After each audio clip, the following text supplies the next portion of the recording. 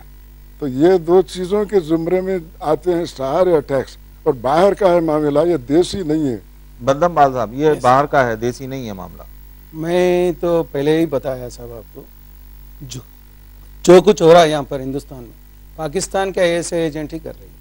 वहाँ की पावर को संभालना है, वहाँ की कुर्सी संभालना है तो हिंदुस्तान के ऊपर हमला करना, वो भी टेररिस्ट को भेजना और ट्रेनिंग करके भेजना।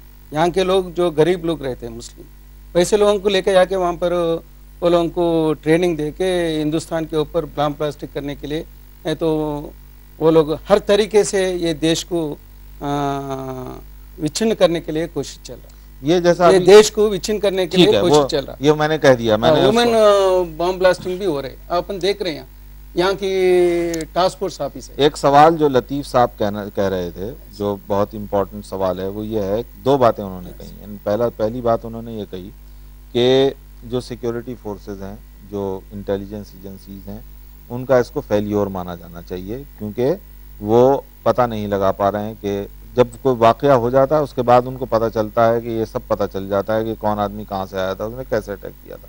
सवाल यह है कि अगर वो वाकया हो जाने के बाद पता चलता है तो उससे पहले क्यों नहीं पता चलता, नंबर 1। नंबर 2 ये है कि जो तफ्तीश वो करते हैं, तो चूंकि उनको दिखाना होता है, कुछ काम करके दिखाना होता है, तो इसलिए जो हाथ लग जाए, जो आदमी मिल जाए, उसको पकड़ लिया, उसको जो है हिरासत में ले लिया और उसके खिलाफ कोई मुकदमा बना दिया, उसके खिलाफ मुकदमा बनाने की कोशिश कर दी। और इसका नतीजा क्या होता है कि जो असली मुजरिम हैं वो बचे रहते हैं, और जो दूसरे लोग हैं, जो मासूम लोग हैं, बेगुनाह लोग हैं, जिनको बाद में अदालतें छोड़ देती हैं, वो फंस जाते हैं। देखो साहब, यहाँ की देश के मुस्लिम को अपने वोट बैंक बनाने के लिए थोड़े सरकार की भी गलती होती है। इंटेलिजेंस कितना भी आइडेंटिफाई करने दो, और थोड़े आज की परिस्थिति ऐसी है, ये सरकार मुस्लिम वोट के बारे में सोचकर कोटा को क्यों हटाना पड़ा?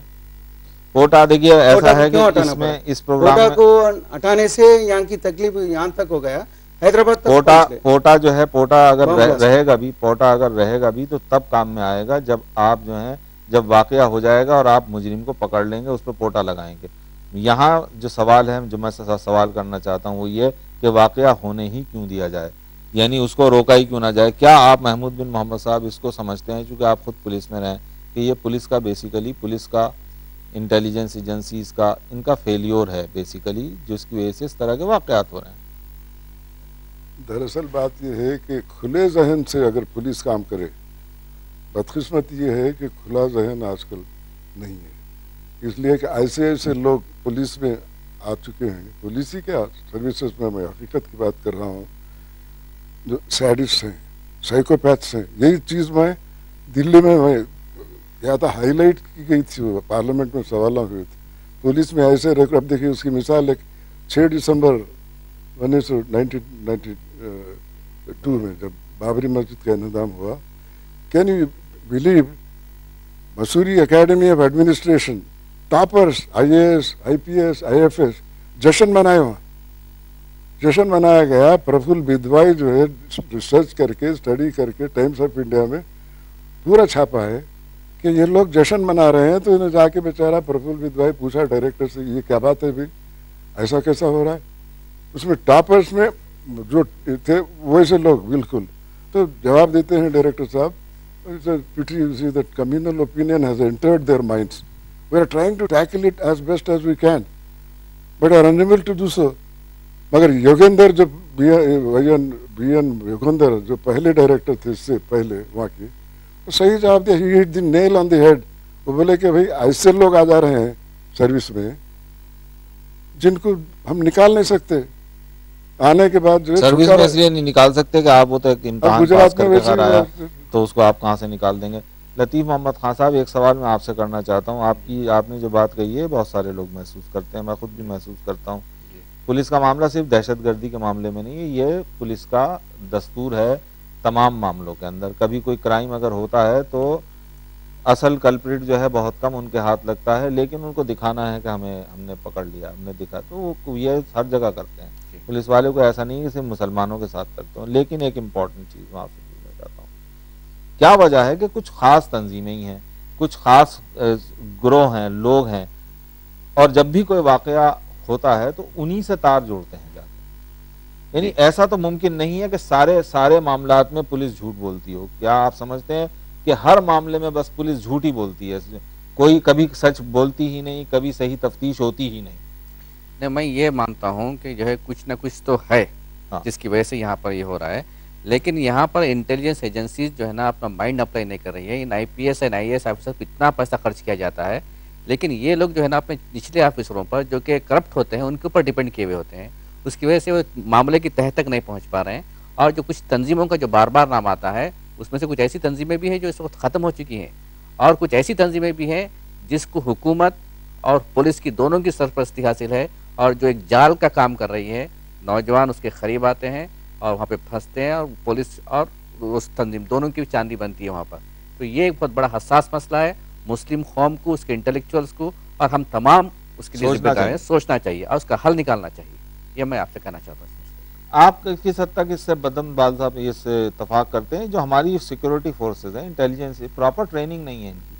अब जैसे हुकूमत ने अभी जो नया बजट आया है उसके अंदर आंध्रा हुकूमत ने 60 करोड़ रुपए रखे हैं, जो एंटी टेरर टास्क फोर्स एक बनाई है, 60 करोड़ रुपए रखे हैं। ये मुझे नहीं पता वो किस तरह से खर्च होंगे, क्या होंगे, लेकिन जो बहुत बुनियादी बेसिक सवाल है कि इस तरह के मामलात के अंदर इन्वेस्टिगेशन कैसे किया जाए, इंटेलिजेंस नेटवर्क को मजबूत कैसे बना जाए, ये ट्रेनिंग हमारी सिक्योरिटी फोर्सेज और पुलिस को नहीं है। ऐसा जो सरकार चलाते हैं ना सर, उसमें इंटेलिजेंस जो काम करना करती रहती है, मगर उनको काम करने के लिए रोकने वाले कौन रहते हैं? सरकार ही रोकती रहती है कभी कभी। भाई आपकी भी सरकार रही है, मजबूर होती है। ऐसा है कि NDA की सरकार रही है सेंटर के अंदर, कंप्लीटली इंटेलिजेंस फेल्यूर रोल का कैसा बोल सकते हैं? मैं आपसे सवाल करना चाहता हूँ, आपके जमाने में आपकी सरकार भी रही है, NDA की सरकार रही है, और जो इस मुल्क के सबसे बड़े टेरर अटैक्स हुए हैं वो उसी जमाने में हुए। अरे टेरर अटैक होने के बाद भी वो लोगों को तो छोड़े नहीं ना। नहीं, इंडिया गवर्नमेंट है, किसी को नहीं छोड़े, मगर आज की परिस्थिति में कैसा हो रहा है, रोक नहीं सके। बुनियादी चीज यह है, फिर मैं वहीं आता हूँ कि आपने ये आप कहिए कि साहब हमने बाद में पकड़ लिया उन लोगों को जो उसमें, हालांकि वो मेन कल्प्रिट्स तो फिर भी नहीं पकड़े गए। वो जो लोग पकड़े गए हैं उनके बारे में कहा जाता है कि इन्होंने इनकी मदद की थी। कुछ लोग मारे गए उसके अंदर, कुछ लोग पकड़े, लेकिन वो लोग वो नहीं थे, मेन कल्प्रिट्स नहीं थे, हमला करने वाले नहीं पकड़े गए। जो लोग पकड़े गए कि इन्होंने कभी उनको शेल्टर दिया था, ये किया था, ये मदद पहुंचाई थी, इस तरह के लोग। लेकिन बुनियादी चीज़ यह है कि आपकी जब NDA की हुकूमत थी सेंटर में, तब भी वहाँ भी वो उसको रोकने में कामयाब नहीं हुई। देश के दुश्मन कोई भी रहने दो, उसके ऊपर तो सख्त कानून रहना नहीं रहना चाहिए, और यहाँ के लोग सख्त कानूनी कर सक रहे क्या? अभी बताओ एक बारे में, अभी आप बता रहे थे इंडिया के गवर्नमेंट में पार्लियामेंट को अटैक करे, पार्लियामेंट में अटैक करे से मोहम्मद गुरु को फांसी देने के लिए हुकूमत आया तो सुप्रीम कोर्ट ने दे दी है, तो क्यों नहीं करे? वो एक प्रोसीजर है, वो एक प्रोसीजर है, क्यों नहीं कर रहे? नहीं, एक सेकंड, किसका गलती है? वो ऐसा कुछ नहीं है। प्रेसिडेंट को, हर आदमी जो फांसी होती है वो प्रेसिडेंट के पास अपील कर सकता है। हम एक जमहूरी मुल्क में, हम तानाशाही, हमारे यहाँ पाकिस्तान की तरह तानाशाही नहीं है जहाँ वो प्राइम मिनिस्टर को, इलेक्टेड प्राइम मिनिस्टर को फांसी पे लटका देते हैं। हमारा मुल्क वैसा नहीं है, हम उनसे अलग तरह से बिहेव करेंगे। प्रेसिडेंट के पास अपील है, प्रेसिडेंट देख रहे हैं, वो एक अलग इशू है, उसके ऊपर अलग से बात हो सकती है, बहुत लंबी चौड़ी। बहरहाल हमने एक और सवाल अपने नाजरीन से किया था, अपनी ऑडियंस से किया था कि ये एक मसला है, जैसा कि अभी इन्होंने लतीफ़ साहब ने भी कहा कि इंटेलेक्चुअल्स को, जो सिविल सोसाइटी है, उसको बहुत संजीदगी से इस पर गौर करना होगा, क्योंकि ये मसला तो है, इससे इनकार नहीं किया जा सकता। जो लोग डिनायल मोड में हैं, जो ये कहते हैं कि नहीं कुछ नहीं है साहब, ये तो ऐसे ही हो रहा है, और कोई एजेंसी करा देती है और कोई पॉलिटिकल पार्टी करा देती है, सच्चाई ये नहीं है। सच्चाई ये है कि इस तरह के वाक़यात हो रहे हैं और उनके पीछे कुछ लोगों का हाथ है, इसको मानना चाहिए और इसका हल तलाश करना चाहिए। यही सवाल हमने अपने नाजरीन से किया था कि इस मसले का हल तलाश करने के लिए सिविल सोसाइटी क्या कर सकती है। आइए उनकी राय देखते हैं।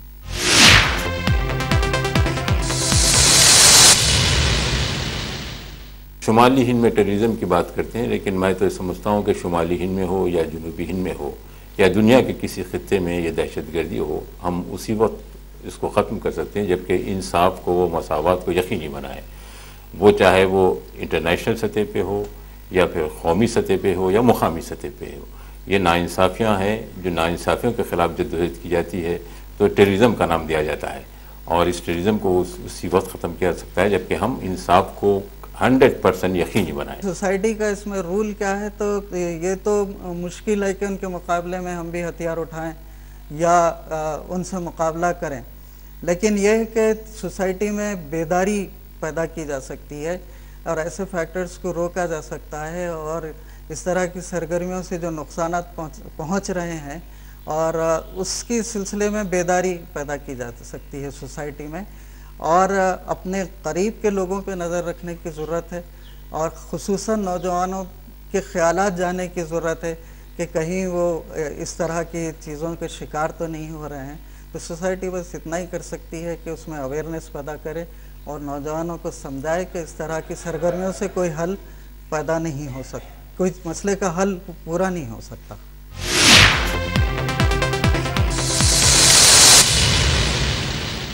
बहरहाल ये राय आपने सुनी, इस पर गुफ्तगू हम करेंगे बाद में इस प्रोग्राम के अगले हिस्से में। इस प्रोग्राम के बारे में अगर आप अपनी राय हमें भेजना चाहें तो SMS कीजिए 56000606 पर, HM लिखिए, अपनी राय लिखिए, अपना नाम लिखिए, उस जगह का नाम लिखिए जहां से आप हमें SMS कर रहे हैं। एक छोटे से वक्फे के बाद आपसे फिर मुलाकात। अगर हमारे मजहबी रहनुमा ये महसूस करते हैं कि इस किस्म के वाक़यात ना होने पाए और ये जो कुछ हो रहा है वो गलत हो रहा है और इसका असर सारे मुसलमानों पर पड़ रहा है, सारे मुसलमान बदनाम हो रहे हैं,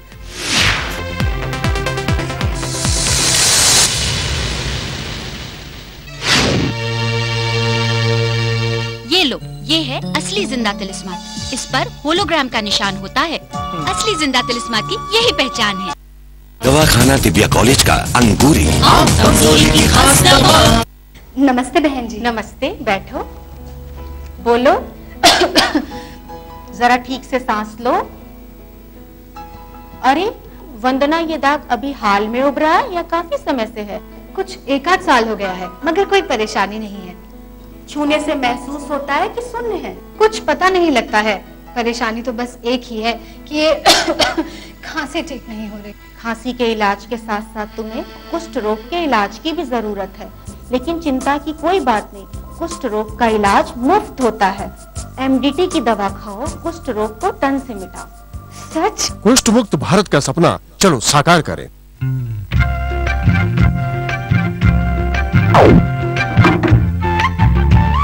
मम्मी, गीजर में पानी खत्म हो गया। मम्मी, गैस पर पानी गर्म कर दो। गैस पर पानी? बिजली नहीं है ना, तो सोलर गीजर लगवा लो ना। हमने तो लगवा लिया है। बिजली रहे ना रहे, गर्म पानी की किल्लत खत्म। नहाना तो नहाना, बर्तन कपड़े भी धो लो। अच्छा, तो कितना खर्च पड़ा लगवाने में? 100 लीटर कुव्वत वाले गीजर की कीमत है 15 से 20 हजार रुपए, और बैंकों से 2% ब्याज पर कर्ज की सहूलियत भी है। कीमत तो 3-4 साल में बिजली की बचत से ही वसूल हो जाती है। फिर अगले 20 साल गर्म पानी मुफ्त। मैं समझ गया, आज ही सोलर वाटर हीटर लगवाता हूँ। थैंक यू पापा। वजारत नो वो काबिल तजदीद तवानाई के ताउन से। नबी नबी नबी नबी नबी नबी। रबीउल अव्वल के मौके पर देखिए हमारा खास लाइव फोन इन प्रोग्राम जश्न मिलादुन नबी 9 मार्च से इतवार से जुमा रात 10:30 बजे हिंदुस्तान में और रात 9 बजे UAE में, सिर्फ ETV उर्दू पर। इस प्रोग्राम को पेश करने में ताउन कर रहे हैं कलौंजी ऑयल, तैयार करदा Mohammadia products, Karimnagar AP। SMD Ayub, MD याकूब perfumers private limited, पंसारियान Kannauj UP। बदला ना लिया उसने कभी अपने अदू से, बदला ना लिया उसने कभी अपने अदू से, मारा भी तो अखलाक की तलवार से मारा। दोस्तों, अपने समाजी और मजहबी मसाइल के हल के लिए जरूर देखिए प्रोग्राम आप और हम। इस इतवार का उन्वान है अमन का पैगाम, सीरत नबी सल्लल्लाहु अलैहि वसल्लम के आईने में। इससे मुताल्लिक आप अपने सवालात पूछ सकते हैं हमारे इस टोल फ्री नंबर पर 180034544026 और STD नंबर 08415305010। हर इतवार दोपहर 12 बजे हिंदुस्तान में और सुबह 10:30 बजे UAE में। सिर्फ ETV उर्दू। तुमको तन्हा साजो आवाज का खूबसूरत संगम। आशा जीनी चाहिए, मुझे तो मुराजान चाहिए। उभरते बासलाहियत गजल फनकारों में दिलचस्प मुकाबला। आदाब, मैं ऋतु चटर्जी लखनऊ से। मैं मीतू सोलंकी जयपुर से।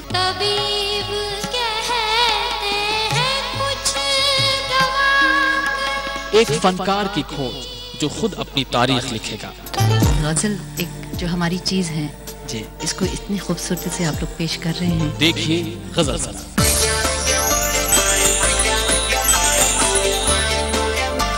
सिर्फ ETV उर्दू पर। इस प्रोग्राम को पेश कर रहे हैं। होलोग्राम का निशान होता है, असली जिंदा तिलिस्मा की यही पहचान है।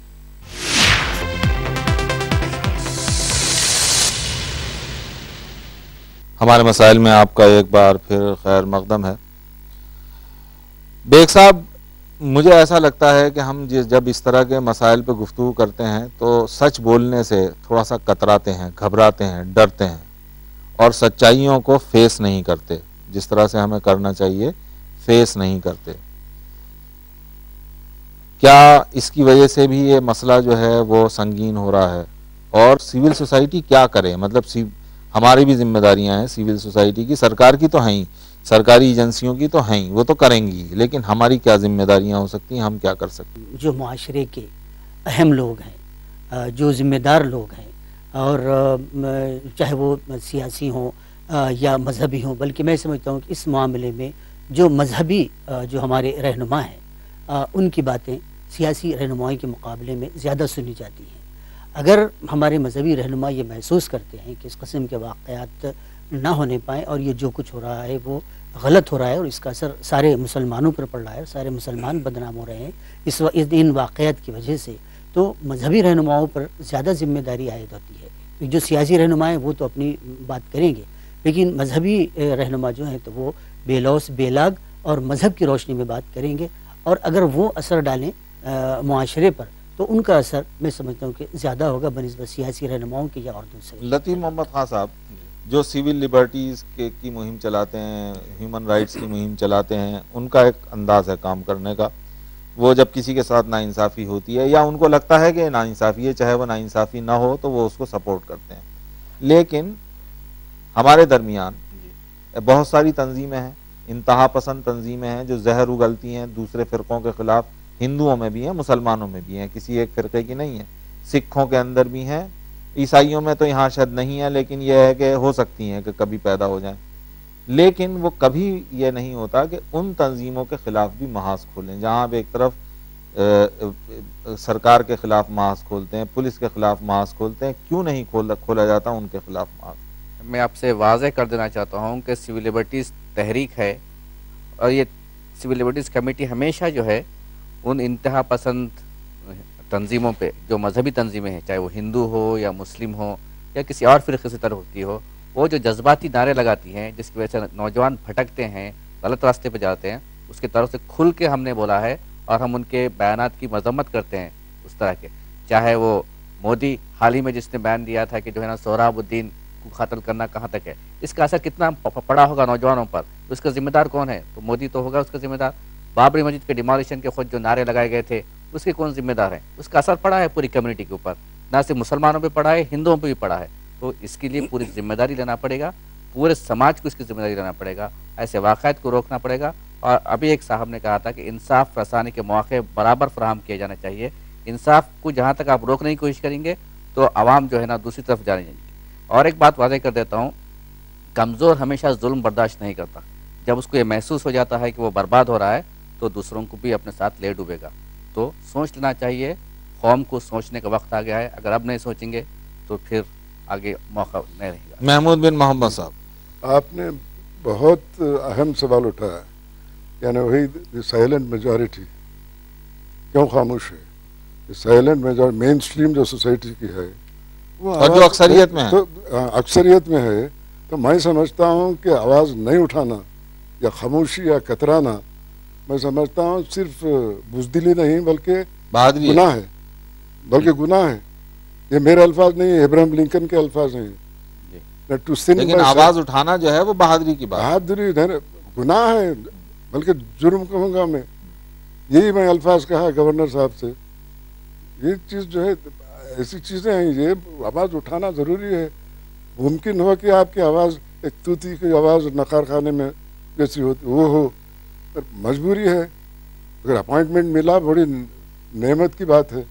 तो ये आवाज़ उठाना, मैं इसलिए एक मिसाल देता हूँ, ये मस्जिद का, मक्का मस्जिद का, वहाँ ऐसा हुआ कि बाढ़ जो है फसल को खाने का मामला था।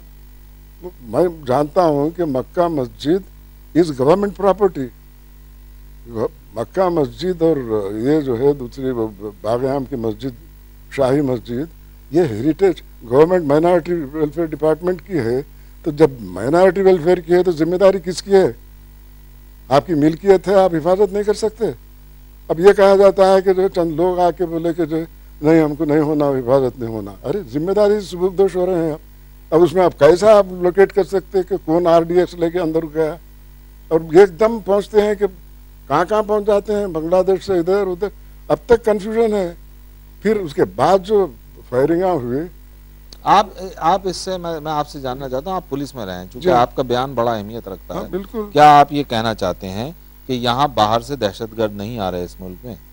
क्या आप ये कहना चाहते हैं? बाहर से मैं बोल रहा हूँ कि बेरूनी चीज है। अगर है तो इसलिए कि बेरूनी चीज है, इतने बड़े पैमाने पर हो रहा है सारे मुल्क में। सपोर्ट जो है कि बगैर बेरूनी चीज कामयाब नहीं हो सकती। बेरूनी लोकल सपोर्ट जब मिलता है जबकि एलियनेशन आ जाता है, महरूमी आ जाती है, मजबूर है। आप क्या महसूस करते हैं, क्या कर सकती है? सब ये हाल की बात है। मक्का मस्जिद में जो बम ब्लास्टिंग हुआ, गोकुल चाट में बम ब्लास्टिंग हुआ, लुम्बिनी पार्क में हुआ, 48 लोग मर गए। अब मरने के बाद इंक्वायरी तो करना ना। नहीं, वो इंक्वायरी करना एक बात है साहब, नया बोल रहे हो, हकीकत क्या बता रहे, इंसाफ रखना, हकीकत तो इन्वेस्टिगेशन होना ना। फिर मक्का मस्जिद में इन्वेस्टिगेशन क्यों नहीं करने दिए? सरकार का रहने के बाद भी मक्का मस्जिद में इन्वेस्टिगेशन क्यों नहीं करने दी? मजहब क्यों लाना चाहिए? इन्वेस्टिगेशन करना चाहिए। सरकार को काम नहीं करने वाले कौन है वो बताओ पहला। वो लोग कहीं की करते रहते, असल इन्वेस्टिगेशन नहीं होते रहता, कुछ हुए तो ऐसे एजेंट आ रहे। मैं बोलना इसका मतलब क्या है बताइए? मक्का मस्जिद के इन्वेस्टिगेशन क्यों संजीदा है हुकूमत या पुलिस? में आपको बता दूं कि इन्वेस्टिगेशन 2 एजेंसीज कर रहे हैं, पैरेलल इन्वेस्टिगेशन हो रहा है। एक तरफ CBI कर रही है जो बम फट चुका है, और हैदराबाद की पुलिस कर रही है जो बम नहीं फटा है। आप बताइए, बम फटा और नहीं फटा क्या फर्क है? बम तो जान लेकर नहीं रखा गया था। तो अगर हुकूमत संजीदा रहती तो तमाम जितने भी बम धमाके होते उन तमाम की तहकीकात CBI के हवाले करती, और आज मासूम नौजवान निशाना नहीं बनते। अब जो नौजवान निशाना बने हैं इस तहकीकात के नाम पर, दाढ़ी नोची गई है, कुरान के नाम पर उनके जूते रखा गया है उनके मुंह पर, तो इस तरीके से नौजवानों का जहन भटका है। मैं कहता हूँ हुकूमत संजीदा नहीं है। हुकूमत चाहती और पुलिस चाहती तो मुजरिमों को आज तक जो है कैफरे किरदार तक पहुँचा देती थी। इसमें हुकूमत संजीदा नहीं है। मैं इसीलिए CBI को इसकी तहकीकात के लिए जो है ना मैंने आपसे सवाल किया था। एक बात सही है सर, आप देखिए CBI मेरे पास अब और वक्त नहीं है। एक बात सुनो साहब, CBI होने दो, CBCID होने दो, वो तो स्टेट गवर्नमेंट का होने दो, सेंट्रल गवर्नमेंट का होने दो। इंक्वायरी होने दे रहे क्या? इंक्वायरी को रोक दिया साहब, वो विड्रॉ कर लिए। विड्रॉ करने का मतलब क्या है वो बताओ पहला मेरे को।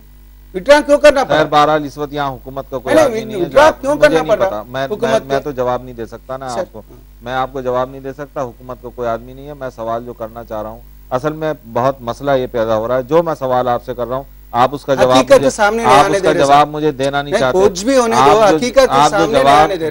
जो बात आप कहना चाहते हैं वो कह रहे हैं। मैं आपसे सवाल कुछ कर रहा हूँ, आप मुझे जवाब कुछ और दे रहे हैं। मैं आपसे पूछ रहा हूँ कि सिविल सोसाइटी क्या कर सकती है, इस पर बात खत्म करना चाहता हूँ। आप जवाब देंगे तो मैं बात खत्म कर दूंगा, नहीं देना चाहते हैं तो उसके बगैर में जवाब। एक बात है साहब, सिविल सोसाइटी जो रहता ना, वो सिविल सोसाइटी वाले क्या सोचना चाहिए? देश के बारे में सोचना चाहिए, प्रदेश के बारे में सोचना चाहिए। मजहब के बारे में सोचे तो हम क्या करें? सिविल सोसाइटी वाले मतलब ये है मजहब के बारे में सोचे तो क्या करें बताइए आप। मतलब यह है कि उससे ऊपर उठकर और मुल्क और रियासत के हक में सोचना चाहिए और काम करना चाहिए। बहरहाल ये आपका जवाब है, जो भी जवाब है। हमारे मसाइल में आज इतना ही। आइंदा हफ्ते एक नए मौजू और कुछ नए मेहमानों के साथ आपसे फिर मिलेंगे।